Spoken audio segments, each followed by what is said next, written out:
ماہرہ زینب خان کے قلم سے لکھا ناول بس الفت سی ہو گئی ہے، قسط نمبر 20۔ ولیمہ بخیر و عافیت نمٹ جانے کے بعد زندگی معمول پر آنے کی بجائے مزید ہنگاموں کی نظر ہو گئی تھی، کیونکہ گھر میں نئے سرے سے شادی کی تیاریاں زور پکڑ چکی تھیں۔ جو تھوڑے بہت کام رہ گئے تھے وہ نپٹائے جا رہے تھے۔ آج مائزہ کو مائیوں بٹھایا گیا تھا۔ مہندی کرنے کے حق میں سوار ملک نہیں تھے، وہ تو کنان کی بھی نہیں چاہتے تھے، کیونکہ انہیں یہ بلا وجہ رسم لگتی تھی۔ لیکن رضوان صاحب کے کہنے پر کرنی پڑی تھی کہ سمرین کے سارے کزنس نے مہندی نہ ہونے کے خلاف پرزور احتجاج کیا تھا کہ اس کے بغیر تو شادی کا خاک مزہ نہیں آئے گا، لیکن یہاں انہوں نے صفوان کی رضامندی سے ہی ڈائریکٹ شادی کرنے کو ترجیح دی تھی۔ مائیوں کے پیلے سوٹ پر سبز رنگ کا دوپٹہ سر پہ اوڑھے آج تو اس کا چہرہ الگ ہی نور بن کر چمک رہا تھا۔ دل دھڑکنے کی آواز اسے اپنے کانوں میں گونجتی صاف سنائی دے رہی تھی۔ بس کچھ دن کی بات تھی، پھر وہ دشمن جاں ہمیشہ ہمیشہ کے لیے اس کا ہونے والا تھا، جس کے دل پہ حکمرانی کرنا اس کی اولین خواہش تھی۔ ہمیشہ ایسی ہنسی مسکراتی رہو، سمرین نے اسے ساتھ لگاتے ہوئے مسکرا کر کہا۔ تم سے ایک بات پوچھوں؟ امائزہ نے اچانک ہی کہا۔ وہ دونوں ہم عمر ہی تھیں، اس لیے وہ سمرین کو حماز اور ربا کی طرح بھابی کہنے کا تکلف نہیں کرتی تھی۔ ہاں ضرور، سمرین نے اس کے سامنے بیڈ پہ بیٹھتے ہوئے خوش دلی سے کہا۔ تم تو ہاسپٹل میں صفوان کے ساتھ ہی ہوتی تھی نا؟ کیا وہ سچ میں اتنے سنجیدہ رہتے ہیں؟ میں نے تو آج تک صرف 1-2 دفعہ ہی انہیں مسکراتے ہوئے دیکھا ہے۔ پلکیں جھکائے وہ لب کو جلدی ہوئے بولی۔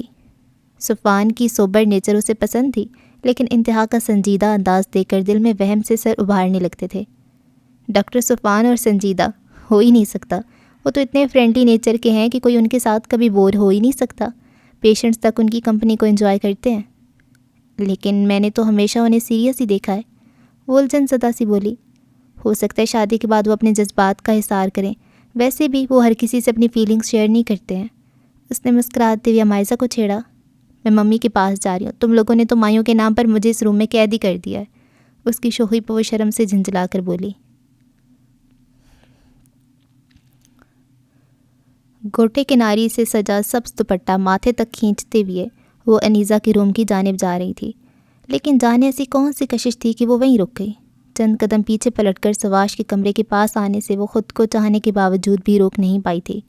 وہ جو ہمیشہ اس سے خائف رہتی تھی، اس کی بولتی نظریں اسے الجھن میں مبتلا رکھتی تھیں، لیکن کنان کی شادی میں اس سے پہلی بار روبرو گفتگو کر کے وہ خوشگواریت سی اسے محسوس ہوئی تھی کہ جیسے وہ اسے سمجھتی تھی وہ ویسا نہیں تھا، لیکن بہت الگ، دلچسپ سی پہیلی جیسا انسان تھا وہ، کہ جتنا اسے سمجھنے کی کوشش کرو وہ اتنا ہی اپنے ذہن میں الجھا لیتا تھا۔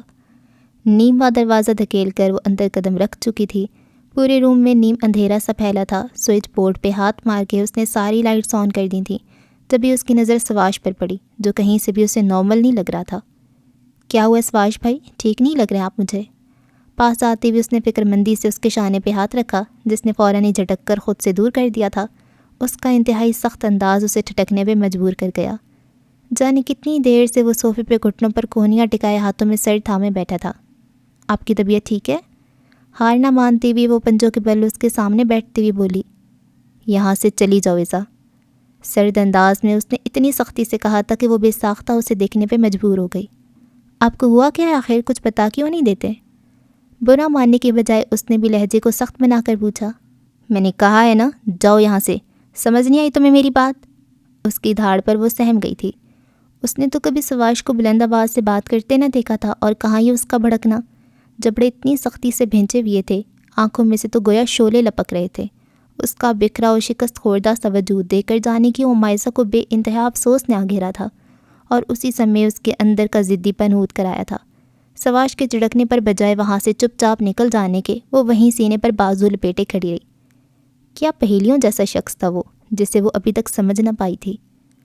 آپ جانتے میں کس قدر ضدی ہوں، اپنا جواب لیے بغیر تو یہاں سے نہیں جاؤں گی۔ اس کا اطمینان اگلے ہی لمحے رخصت ہو چکا تھا۔ سواش نے بے دردی سے اس کے دونوں بازو دبوچ کر اپنے مقابل کر لیا تھا۔ اس قدر جارحانہ انداز پر اس کی سیاہ کانچ سی آنکھوں میں آنسو نکلنے کو بےتاب ہو اٹھے۔ کیا چاہتی ہو تم؟ اس کی اگلی دھاڑ پر امائزہ نے سختی سے آنکھیں میچ لی تھیں۔ اس کی سخت گرفت میں دل اتنی تیزی سے دھڑک رہا تھا جیسے ابھی سانس آنا بند ہو جائے گی۔ آپ کو کیا ہوا ہے؟ سہمے ہوئے انداز میں بچوں جیسی معصومیت سے اس نے اٹک اٹک کر پوچھا۔ اس کے انابی لبوں پر زہر خنسی مسکراہٹ بکھری۔ یہی تو اس کا بے پرواہ حسن تھا جس نے اپنی بے خبری و بے نیازی سے کس بری طرح سے اس کے دل کو چاروں شانے چت کر کے اپنے پیچھے خوار کیا تھا۔ یہ وہی حسین چہرہ تھا جس پہ وہ مر مٹا تھا۔ مر رہا ہوں میزا، اس چھوٹے سے جملے میں جس قدر درد کرب کی چھاپ تھی وہ مائزہ کا دل لاکھ کوشش کے باوجود بھی سمجھ نہ پاتا۔ کیا تم جانتی ہو، جب جسم سے جان نکل جائے لیکن کوئی پھر بھی زندہ رہے، دنیا دکھاوے کو، زمانے کے سامنے خود کو زندہ ثابت کرنے کی کوشش کرے لیکن اندر سے بالکل ختم ہو چکا ہو، اور یہ ختم ہونا معلوم ہے کسے کہتے ہیں؟ جب کوئی آپ کے دل کو اپنے پیروں تلے بے دردی سے روند کر آگے بڑھ جائے اور مقابل کو خبر بھی نہ ہو۔ اس کی گرم سانس سے اس کے گلابی چہرے کو جھلسا رہی تھیں، کوشش کے بعد بھی وہ اس گرفت سے خود کو نکال نہیں پا رہی تھی۔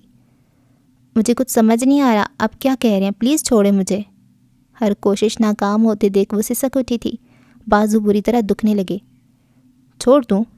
جھٹکے سے اسے اپنے قریب کرتے ہوئے اس نے سرد لہجے میں پوچھا۔ امائزہ کا سر اس کے کندھے سے بری طرح ٹکرایا تھا۔ ٹھیک ہے، چھوڑ دیتا ہوں۔ اس نے جھٹکے سے اس کے بازو چھوڑتے ہوئے خود سے دور کر دیا۔ لیکن ایک بات کان کھول کر سن لو تم میری، جتنا عرصہ میں تمہارے لیے تڑپا ہوں، خوار ہوا ہوں نا تمہارے پیچھے، یہ مت سمجھنا کہ بھلا دوں گا۔ ایک ایک چیز کا حساب لوں گا میں تم سے۔ اس کی آنکھوں میں اپنی سرخ ڈوروں سے سجی آنکھیں ڈال کر ایک ایک لفظ چباتے ہوئے اس کا انداز اتنا پتھریلا تھا کہ وہ سر تاپا لرز کر رہ گئی تھی۔ کرسی کو پیر سے ٹھوکر مار کر وہ روم سے جا چکا تھا، جبکہ وہ ابھی تک اس کی باتوں میں الجھی ہوئی تھی۔ اتنی بچی بھی نہ تھی کہ اس کی باتوں میں چھپے مفہوم کو نہ سمجھ پاتی۔ سواش بھائی مجھ سے محبت کرتے ہیں؟ خود سے ہی سوال کرتے ہوئے وہ ششدر رہ گئی تھی۔ 4 دن بعد اس کی صفان سے شادی ہونے والی تھی اور یہ سواش اسے کیا کہہ کر گیا تھا؟ کیا اسے اپنے دوست کا بھی خیال نہ رہا تھا؟ بے دم سی وہ اسی صوفے پر بیٹھ گئی جہاں کچھ دیر پہلے وہ بیٹھا تھا۔ اپنے بازوؤں پر اسے سواش کے ہاتھوں کا دہکتا لمس ابھی تک محسوس ہو رہا تھا۔ اسے پتہ نہیں چلا تھا کہ کتنے ہی آنسو اس کے چہرے کو بھگوتے ہوئے ٹپک رہے تھے۔ روم سے نکل کر وہ تیز تیز قدم اٹھاتے ہوئے سیڑھیاں اترتے ہوئے نیچے کی جانب جا رہا تھا۔ جبڑے انتہائی سختی سے بھینچے ہوئے تھے، آنکھوں کو دیکھ کر تو لگتا تھا کہ جیسے ابھی خون چھلک پڑے گا۔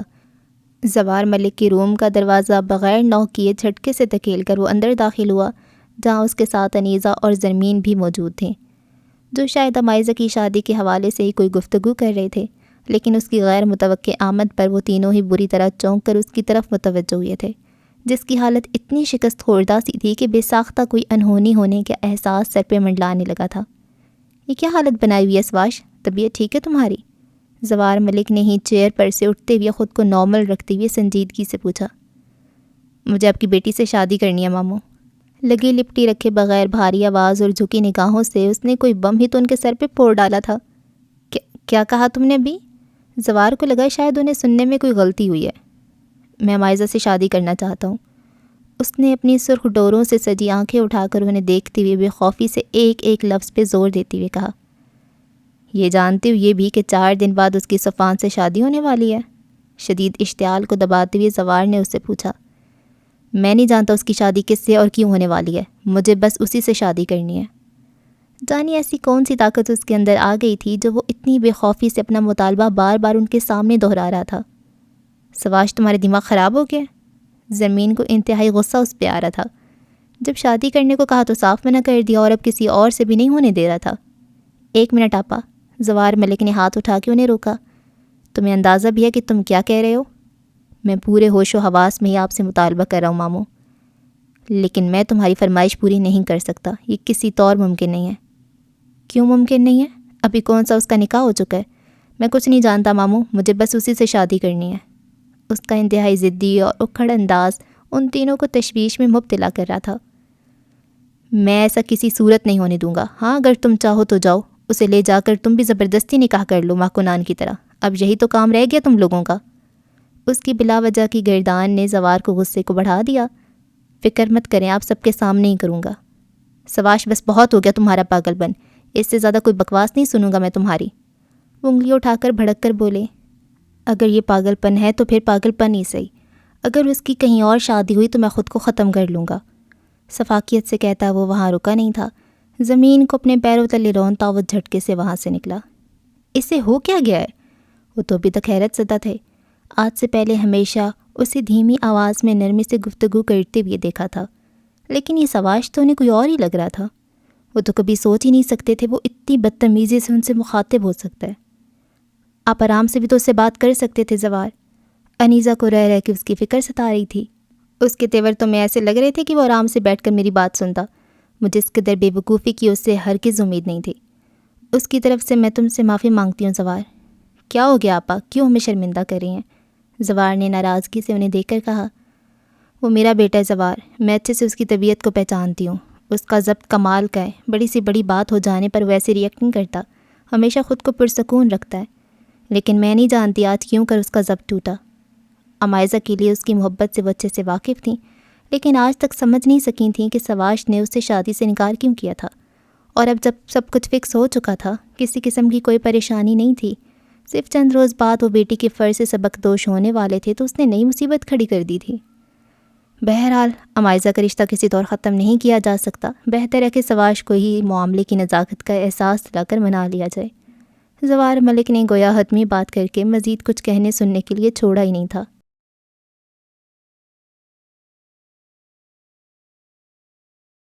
اسے سمجھ نہیں آ رہا تھا کہ کیا کہے، کہاں جائے، دل تھا کہ پھٹنے کے قریب تھا۔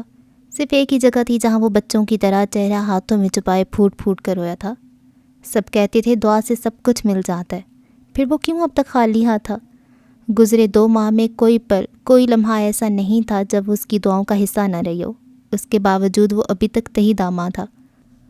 اسے اپنی دعاؤں پہ پورا بھروسہ تھا کہ وہ صرف اور صرف اس کا ہی نصیب بنے گی۔ کس حد تک وہ خود کو بہلا چکا تھا اور کتنا پر یقین تھا کہ وہ اسے ضرور ملے گی، لیکن اب اس کا اطمینان رخصت ہو چکا تھا۔ اس کی دعاؤں نے ابھی تک اپنا اثر کیوں نہیں دکھایا تھا؟ اگر سچ میں امائزہ کی شادی صفوان کے ساتھ ہو گئی تو اس سے آگے کا وہ سوچ ہی نہیں پاتا تھا۔ دل بند ہونے لگتا تھا۔ وہ سر تھامے مسجد میں بیٹھا سوچ سوچ کر جیسے دماغ کی شریانیں پھٹنے لگی تھیں۔ شدت جذبات سے بھوری آنکھوں کی سرخی میں شدید اضافہ ہوا تھا جب بھی اسے اپنے دکھتے سر پہ کسی کے لمس کا احساس ہوا۔ اس نے چونک کر سر اٹھا کر دیکھا جہاں پروفیسر عبدالرحمن صاحب کھڑے تھے، وہی جماعت کی امامت کرایا کرتے تھے۔ کوئی پریشانی ہے بیٹا؟ تسبیح کے دانے گراتے ہوئے وہ اس کے سامنے بیٹھتے ہوئے شفقت بھرے لہجے میں بولے۔ پچھلے 2 مہینوں سے وہ باجماعت نماز ادا کرنے کے ساتھ قرآن پاک کی تلاوت بھی وہیں بیٹھ کر کیا کرتا تھا۔ پروفیسر صاحب سے اس کی اچھی جان پہچان ہو چکی تھی۔ میری دعا قبول نہیں ہوئی۔ انہیں دیکھ کر سواش نے آستین کے کف سے اپنی بھیگی آنکھوں کو رگڑا۔ آپ کو ایسا کیوں لگتا ہے؟ ان کا انداز ہمیشہ کی طرح نرم تھا۔ اس کی شادی ہونے والی ہے، جو میرے لاکھ چاہنے اور ہزاروں دعائیں مانگنے کے بعد بھی نہیں رک رہی۔ آپ نے دعا میں کیا مانگا تھا؟ ایک نامحرم کی محبت؟ پروفیسر صاحب کی بات نے اسے چونکا دیا تھا۔ نامحرم؟ اس نے جھٹکے سے سر اٹھا کے زیر لب دہرایا۔ ہاں بالکل، وہ لڑکی آپ کے لیے ایک نامحرم ہی تو ہے جس کی محبت آپ کو اس در پر کھینچ لائی ہے۔ اللہ جائز دعائیں کبھی رد نہیں کرتا سواش، بس ان کے قبول ہونے کا ایک وقت مقرر ہوتا ہے۔ اور آپ تو اللہ سے وہ چیز مانگ رہے تھے جو اسے پسند ہی نہیں۔ آپ کو معلوم ہے سواش، اللہ نے عورتوں کو پردے میں رہنے کا حکم دیا تاکہ کوئی غیر مرد انہیں دیکھ نہ سکے، اور اس سے پہلے اللہ نے تمام مردوں کو اپنی نگاہوں کے پردے کا حکم دیا تاکہ وہ کسی نامحرم عورت کی طرف آنکھ نہ اٹھا سکیں۔ محبت کیا ہے؟ یہ آنکھوں کے ذریعے ہی تو ہوتی ہے۔ اگر آپ کو اپنی نگاہوں پہ اختیار ہوتا اور آپ اس لڑکی کو نہ دیکھتے تو شاید اس کی محبت میں مبتلا نہ ہوتے۔ آپ پہلے نہیں ہیں، جانے کتنے ہی بچے آپ سے پہلے یہاں آ کر عبادتیں کیا کرتے تھے اور اسی قسم کی دعائیں مانگا کرتے تھے۔ کسی کو اس کی دعاؤں کا اجر مل جاتا ہے، یعنی وہ محبت کو پا لیتا ہے اور کوئی خالی ہاتھ رہتا ہے، کیونکہ اللہ سے وہ عطا کرتا ہے جو اس کے بندے کے حق میں بہتر ہو۔ لیکن اب محبت ہو چکی ہے تو میں کیا کروں؟ میرا اس پر کوئی اختیار نہیں ہے، میں اسے سوچنے سے خود کو روک نہیں پاتا، اور پھر میری کوئی غلط نیت تو نہیں ہے، میں جائز طریقے سے اسے حاصل کرنا چاہتا ہوں۔ اس کی آواز میں ٹوٹی ہوئی کانچ کی کھرچیاں سی تھیں جن کی چبھن اسے اپنی آنکھوں میں ہوتی محسوس ہو رہی تھی۔ جیسا آپ نے بتایا کہ اس کی شادی ہونے والی ہے، تو کیا ایسے میں آپ اس بچی کا رشتہ وہاں سے ختم کروا کر خود سے منسلک کر کے صحیح کریں گے کیا؟ ہو سکتا ہے جہاں اس بچی کی شادی ہو رہی ہے اس کے دل میں بھی اس لڑکے کے لیے کچھ جذبات ہوں، اور یہ بات تو ان کی 100% درست تھی، لیکن وہ اپنے دل کا کیا کرتا جو صرف اسی کے نام کی گردان کیے جا رہا تھا۔ ان وقتی ناپائیدار دنیاوی محبتوں سے کچھ حاصل نہیں ہوتا بیٹا۔ محبت کرنی ہے تو اس پاک ذات سے کرو جو آپ کی محبت کا جواب اسے دگنی تگنی محبت میں دیتا ہے۔ آپ اس کے لیے اپنی عزیز چیز کی قربانی دیتے ہیں تو وہ اس سے کئی گناہ بڑھا کر آپ کو واپس لوٹا دیتا ہے۔ وہ اپنے بندوں سے کہتا ہے کہ تم وہ کرو جو میں چاہتا ہوں، پھر میں تمہیں وہ دوں گا جو تم چاہتے ہو۔ لیکن میں نے ان گزرے دنوں میں صرف وہی تو کیا تھا، اس نے بھیگی آواز میں کہا۔ تو پھر جب اس کی ذات پہ یقین ہے تو یہ نا امیدی کیوں؟ وہ کسی کا بدلہ نہیں رکھتا بیٹا، سود سمیت واپس کر دیتا ہے۔ اس پاک ذات پہ بھروسہ رکھو، اس کے ہاں دیر ہے لیکن اندھیر نہیں ہے، جو تمہارا ہے وہ تمہارا ہی ہے، اور اپنے صحیح وقت آنے پر تمہیں مل بھی جائے گا۔ چلو شاباش اٹھو، جماعت کا وقت نکل رہا ہے۔ نا امیدی کفر ہے، خود پر نہ صحیح لیکن اس کی ذات پر پورا بھروسہ رکھو، وہ تمہیں خالی ہاتھ نہیں رکھے گا۔ اگر تمہارے دل میں اس کی محبت ڈالی ہے تو ممکن ہے کہ اسے تمہارا ہی نصیب بنائے۔ پروفیسر صاحب کی باتیں جلتے دل پہ فوار بن کر برس رہی تھیں۔ اسے اپنا آپ برا لگ رہا تھا، جو اللہ کے گھر میں بیٹھا اسی سے شکوے کر رہا تھا، اور لوگوں کو تو جانے صبر سے کتنا انتظار کرنا پڑتا ہے، اور ایک وہ تھا جو ابھی سے مایوس ہو کر تھکنے لگا تھا۔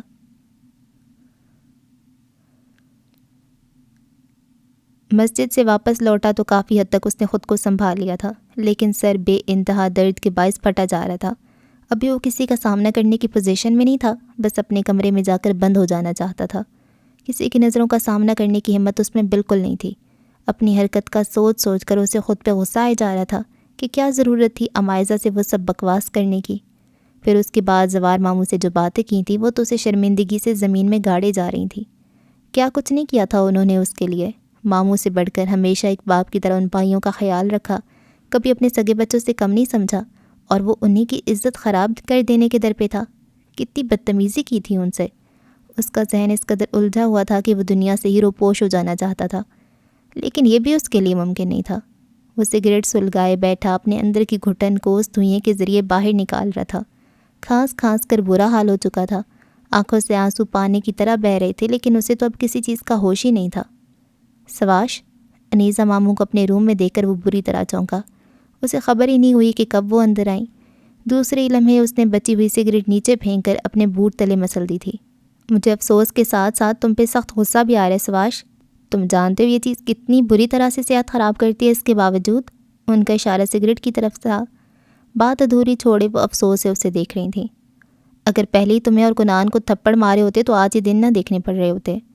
ان کے پیچھے زوار ماموں کی آواز سنائی دی تو وہ شرمندگی کی اتھاہ گہرائیوں میں غرق ہو گیا۔ ابھی تو پہلی غلطی کی معافی نہیں مانگی تھی۔ آئی ایم سوری ماموں، میرا مقصد آپ کو ہرٹ کرنا نہیں تھا۔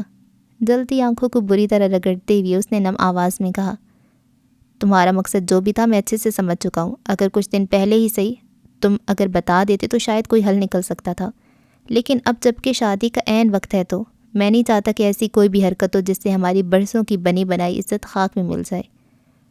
آپ میری طرف سے بے فکر رہیے، میں نے جو بھی کہا اسے میری نادانی اور غلطی سمجھ کر معاف کر دیں۔ آپ جہاں چاہیں اپنی بیٹی کی شادی کر دیں، میں کوئی اعتراض نہیں کروں گا۔ انیسہ کا دل تو اس کی اتنی بکھری حالت پہ خون کے آنسو رو رہا تھا، کاش کہ ان کے بس میں کچھ ہوتا تو وہ اس کے لیے کر لیتی۔ دل تو زوار ملک کبھی پسج گیا تھا، سواش کی ایسی حالت انہوں نے کبھی نہیں دیکھی تھی۔ مجھے تم سے اسی سمجھداری کی امید تھی، تم نے مجھے کبھی کسی شکایت کا موقع نہیں دیا، اسے میں تمہاری پہلی اور آخری غلطی سمجھ کر بھلا رہا ہوں۔ گھر میں یہ بات کسی کے علم میں نہیں آئے گی۔ سنجیدگی اور ٹھوس انداز میں کہتے ہوئے انہوں نے خود ہی آگے بڑھ کر اسے گلے لگا لیا تھا، جس کا وجود بخار میں بری طرح سے تپ رہا تھا۔ اتنی سی بات پر اپنی طبیعت خراب کرنے کی کیا ضرورت ہے؟ انیسہ اسے ٹیبلٹ وغیرہ دو، شادی کے گھر میں بیمار پڑنا کیا اچھی بات ہے؟ وہ بیک وقت دونوں سے مخاطب تھے۔ کاش کہ وہ انہیں سمجھا سکتا کہ جسے وہ اتنی سی بات کہہ رہے ہیں وہ اس کی زندگی اور موت کا سوال تھا۔ ہم نے تو تمہیں معاف کر دیا ہے، لیکن آپا بہت ناراض ہیں تم سے۔ میں مل لوں گا ان سے۔ ابھی تک سر کے ساتھ اس کی آنکھیں بھی جھکی ہوئی تھیں، وہ تو اب ان سے نظریں ملانے کے قابل ہی نہیں رہا تھا۔ آنکھوں پر بازو رکھے وہ بے سود لیٹی ہوئی تھی۔ گھر میں افراتفری سی مچی تھی۔ آخر کو وہ دن آ ہی گیا تھا جس کا اس نے بے صبری سے انتظار کیا تھا۔ ایک ایک لمحہ گن کر گزارا تھا، جانے کتنے ہی ارمان آج کے دن کے حوالے سے اس کے دل میں تھے، لیکن اب تو گویا کسی چیز کا کوئی احساس، کوئی خیال ہی نہیں تھا۔ تمام آرزوئیں اپنی موت آپ مر چکی تھیں۔ عمائزہ اٹھ جاؤ، کچھ کھا لو، پھر تمہیں پارلر بھی جانا ہے۔ سمرین کب سے اس کے پاس بیٹھی اصرار کر رہی تھی، لیکن ایک وہ تھی کہ کچھ نہ بولنے کی قسم ہی کھا لی تھی۔ کیا ہوا، طبیعت تو ٹھیک ہے نا عمائزہ؟ اس نے تشویش سے پوچھا تو جانے اسے کیا ہوا جو اس کے گلے لگی بری طرح رو دی تھی۔ سارے ضبط ایک ساتھ ہی ٹوٹے تھے۔ وہ تو اس کے بکھرنے پر پریشان ہو گئی تھی، اس کا سر سہلاتے ہوئے اسے خاموش کرانے کی کوشش کیے جا رہی تھی جو رو رو کر ہلکان ہو چکی تھی۔ جب بھی کمرے میں داخل ہوتا کنان ٹھٹک کے رکا۔ کیا ہوا ہے؟ یہ جذباتی سین کیوں شروع کیا ہوا ہے؟ امائزہ کو اس طرح سے روتے دیکھ وہ بھی پریشان ہو اٹھا تھا۔ پاگل ہو تم یار، یہ دن تو ہر لڑکی کی زندگی میں آتا ہے، اس طرح سے روتی تھوڑی ہیں۔ کنان نے اس کے پاس بیٹھتے ہوئے اسے اپنے حصار میں لے کر ہلکے پھلکے انداز میں کہا۔ اسے لگا شاید وہ گھر سے دور ہو جانے کی وجہ سے افسردہ ہے، لیکن یہ تو کوئی اس کے دل سے پوچھتا جس پر ایک قیامت سی گزر رہی تھی۔ کون سا تم 7 سمندر پار جا رہی ہو؟ کراچی میں تو ہوگی، جب دل چاہے گا فون کر دینا، آ جاؤں گا تمہیں لینے۔ نرمی سے اس کے بال سہلاتے ہوئے وہ اسے بہلا رہا تھا جو اس سے الگ ہو کر اب دوپٹے کے پلو سے اپنی متورم آنکھیں رگڑ رہی تھی۔ سمرین سے کچھ کھلا دو، پھر تم لوگوں کو پارلر بھی ڈراپ کرنا ہے۔ مجھے کچھ نہیں کھانا، وہ بھرائی ہوئی آواز میں بولی۔ چلو کوئی بات نہیں، میں وہیں کچھ کھانے کے لیے بھجوا دوں گا، وہ کہتے ہوئے اٹھنے لگا تھا، لیکن امائزہ نے اچانک ہی اس کا بازو پکڑ لیا تھا جب ہی وہ چونک کر اسے دیکھنے لگا جس کا گلابی چہرہ ضبط سے سرخ پڑ رہا تھا۔ امائزہ کوئی پریشانی ہے تو بتاؤ مجھے، کنان نے واپس بیٹھتے ہوئے شفقت سے اس سے پوچھا تھا جو اس کے کندھے پر سر رکھے بری طرح سے روتی تھی۔ آنسو تو کنان کی آنکھوں میں بھی آ گئے تھے، بہن کو رخصت کرنا اس کے لیے بھی اتنا آسان نہیں تھا۔ کب سے دل بھاری ہو رہا تھا جو امائزہ کو روتے ہوئے دیکھ کر اس کا دل بھی بھر آیا تھا۔ بس کرو امائزہ، طبیعت خراب ہو جائے گی۔ سمرین کی آنکھیں بھی نم ہو گئی تھیں، لیکن خود کو سنبھالتے ہوئے وہ امائزہ کو سنبھالنے لگی۔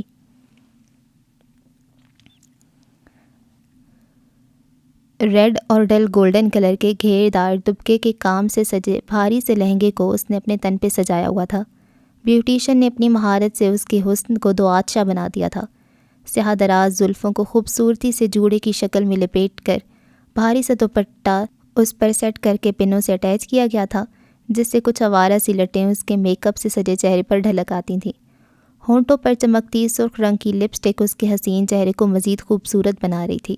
ہاتھوں میں بھر بھر کر سرخ چوڑیاں اور نازک سی گولڈ کی جیولری نے اس کی تیاری کو مکمل کر دیا تھا۔ اس کا سوگوار حسن دیکھنے والی ہر آنکھ کو ٹھٹک جانے پہ مجبور کر رہا تھا۔ میرج ہال کی بجائے زوار ملک نے گھر پر ہی نکاح کو ترجیح دی تھی۔ وسیع ڈرائنگ روم میں وہ زوار کے ساتھ 3 سیٹر صوفے پہ سرخ نیٹ کے دوپٹے سے تھوڑی تک ڈھانپے بیٹھی تھی۔ اس کے علاوہ وہاں سبھی تو موجود تھے۔ انیزہ زرمین کے ساتھ صفوان اور اس کی والدہ کے ساتھ کچھ قریبی رشتہ دار بھی تھے۔ ایک طرف حماس کے ساتھ کنان کھڑا تھا، سمرین بھی ربا، سنی، فرال، رضوان شاہ اور شازمہ کے ساتھ موجود تھی۔ ہال میں تمام مہمان پہنچنا شروع ہو چکے تھے۔ ان لوگوں کو بھی نکاح کے فوراً بعد وہاں سے نکلنا تھا۔ اس نے پلکیں اٹھا کر صرف ایک سرسری سی نگاہ وہاں موجود لوگوں پر ڈالی۔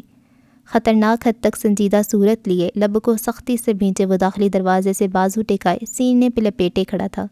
امائزہ نے صرف ایک ہی نظر اسے دیکھا تھا، جس کی حالت تو شکست خوردہ شہزادے جیسی تھی جس کے ساتھ اس کی رعایا نے ہی دغا کیا ہو۔ قاضی صاحب نکاح کی کارروائی شروع کر چکے تھے جب وہ لب بھینچے ان کی طرف متوجہ ہوئی۔ اس کے سامنے ہی تو وہ دشمن جاں بیٹھا تھا جسے اس نے خود سے بڑھ کر چاہا تھا۔ وہ جو اپنی زندگی کا اختیار اسے دینے جا رہی تھی، ایک نگاہ غلط بھی اس کی طرف نہیں اٹھائی تھی۔ امائزہ ملک ولد زوار ملک، آپ کے نکاح صفوان عمر ولد عمر عاصم کے ساتھ پڑھایا جاتا ہے، کیا آپ کو یہ نکاح قبول ہے؟ پورے ڈرائنگ روم میں اس وقت صرف قاضی صاحب کی آواز گونج رہی تھی۔ حاضرین محفل میں بے چینی کی لہر دوڑی تھی جب ان کی دوسری بار پوچھنے پر بھی اس کے وجود میں کوئی جنبش نہیں ہوئی۔ سر جھکائے وہ بے آواز رو رہی تھی۔ بیٹا ہاں بولو، زوار ملک نے پریشانی کو چھپاتے ہوئے نرمی سے اس سے کہا جس کی سوچ جانے کہاں پرواز کر رہی تھی۔ کیا آپ کو نکاح قبول ہے؟ قاضی صاحب نے کوئی تیسری دفعہ اس سے پوچھا تھا۔ مجھے یہ نکاح نہیں قبول، سختی سے کہتے ہوئے وہ جھٹکے سے وہاں سے اٹھی تھی۔ امائزہ، وہاں موجود سب حیرت سے دنگ رہ گئے تھے۔